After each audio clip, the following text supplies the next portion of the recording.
Selamat pagi, perkenalkan nama saya Ratnawati Gunawan dengan NIM 9816253.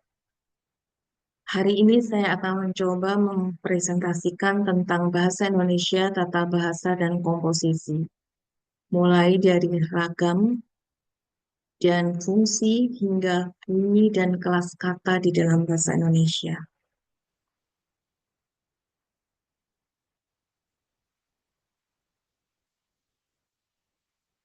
Kita mulai dari ragam bahasa Indonesia.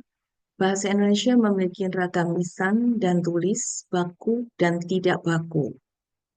Penggunaan ragam ini tergantung pada konteks sosial dan tujuan komunikasi kita. Contohnya, di dalam situasi formal, seperti pidato, kita gunakan bahasa baku dan lisan.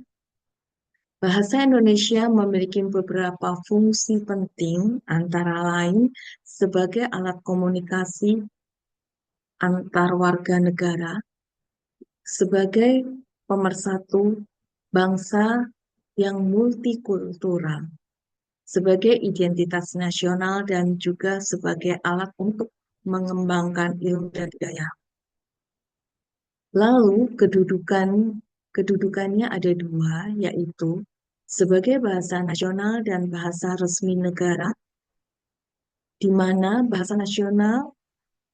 Indonesia menjadi lambang identitas dan kebanggaan bangsa, sedangkan sebagai bahasa resmi digunakan di dalam pemerintah, pendidikan, dan hukum. Terakhir, hubungan bahasa Indonesia dengan bahasa lain. Dengan bahasa daerah, bahasa Indonesia bersifat sebagai mitra di dalam pelestarian budaya lokal. Dengan bahasa asing berfungsi sebagai alat komunikasi global dan perlengkapan di dalam dunia pendidikan.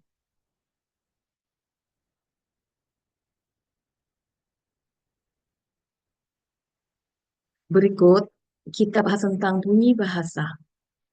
Bunyi bahasa yang dihasilkan oleh alat ucap manusia digunakan untuk membentuk kata. Satuan terkecil bunyi yang membedakan makna tersebut disebut adalah fonem. Contohnya P dan B. Pada kata paku dan baku, keduanya punya makna yang berbeda.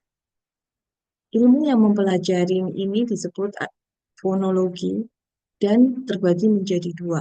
Fonetik, yaitu studi tentang bunyi secara fisik, dan fonemik yang berfokus pada fungsi bunyi di dalam bahasa Indonesia.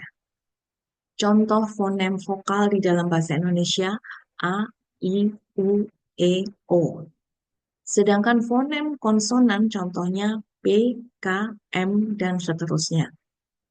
Fonologi membantu kita membedakan makna kata dan menjaga kejelasan ucapan. Selanjutnya adalah kelas kata. Di dalam bahasa Indonesia, kelas kata terbagi menjadi beberapa, yaitu verba, merupakan kata kerja yang menyatakan tindakan, misalnya berlari.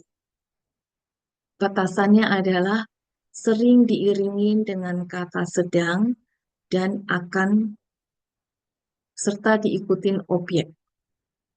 Sedangkan kelas kata adjektiva merupakan kata yang menyatakan sifat atau keadaan benda,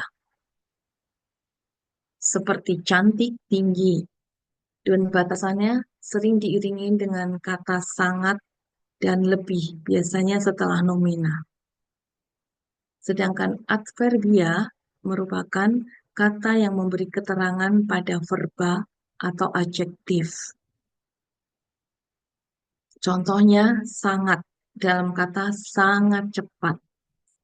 Batasannya biasanya digunakan saat menjawab pertanyaan kapan, di mana, dan bagaimana. Dan kelas kata nomina merupakan kata yang menyatakan benda, orang, dan tempat. Batasannya tidak bisa diawalin dengan kata sangat. Dan yang terakhir adalah pronima, merupakan kata yang menggantikan nomina. Batasannya adalah dapat berubah bentuk tergantung dengan jumlah, seperti kalian, mereka, dan dia. Demikian presentasi saya tentang bahasa Indonesia, mulai dari ragam, fungsi, bunyi, hingga kelas kata. Terima kasih atas perhatian Bapak, Ibu, dan teman-teman. Jika ada pertanyaan, saya dengan senang hati akan menjawab.